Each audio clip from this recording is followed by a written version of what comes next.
एक राजा के राज दरबार में एक आदमी आया और बोला, मैं पारखी हूं, मुझे आप नौकरी पर रख लीजिए।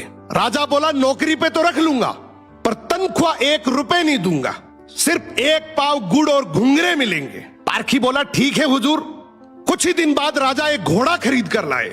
उन्होंने पारखी से पूछा, बताओ इस घोड़े के बारे में क्या कहते हो। पारखी बोला, हुजूर ये घोड़ा है ही नहीं, ये तो गाय है। राजा चौंक गए। उन्होंने घोड़े बेचने वाले को बुलाया।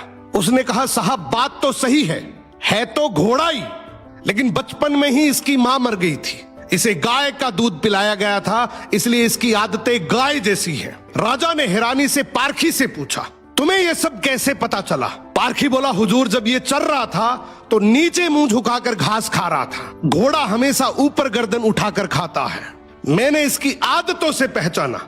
राजा खुश होकर बोले, आज से तुम्हें आधा किलो गुड़ और आधा किलो घुंघरे मिलेंगे। कुछ दिन बाद राजा ने फिर पूछा, मेरी रानी कैसी है, बहुत प्रिय है मुझे। पारखी बोला, हुजूर आपकी रानी खानदानी नहीं है। राजा को विश्वास नहीं हुआ। उन्होंने ससुराल जाकर पूछा, वहां दादी ने बताया, बचपन में इसकी मां गुजर गई थी, पाला तो मैंने है, मगर दूध इसे दाई मां ने पिलाया है। राजा ने पारखी से फिर पूछा, रानी के बारे में तुझे कैसे पता। पारखी बोला, हुजूर इसके स्वभाव से खानदानी रानी में शालीनता होती है, मगर ये नौकरों पे चिल्लाती है, गाली देती है, इसकी आदतों से पहचान गया कि ये खानदानी नहीं है। अब राजा बोले, चलो मेरे बारे में बताओ। पारखी बोला, जान की माफी दे तो बताऊं। राजा बोले, माफी है, सच सच बताओ। पारखी बोला, आप राजवंश के नहीं हैं, आप मुझे भड़बूजे लगते हैं, गुड़ और भंगूरे सेकने वाले। राजा घबरा गए।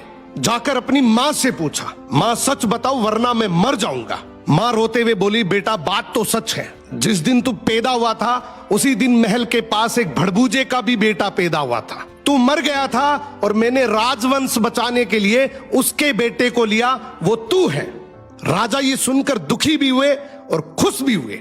इंसान की पहचान उसके चेहरे, कपड़े या खानदान से नहीं होती, उसके चरित्र से होती है। किसी को भी केवल उसकी शकल, सूरत, पद या घर देखकर मत परखो, उसकी आदतें, उसका व्यवहार ही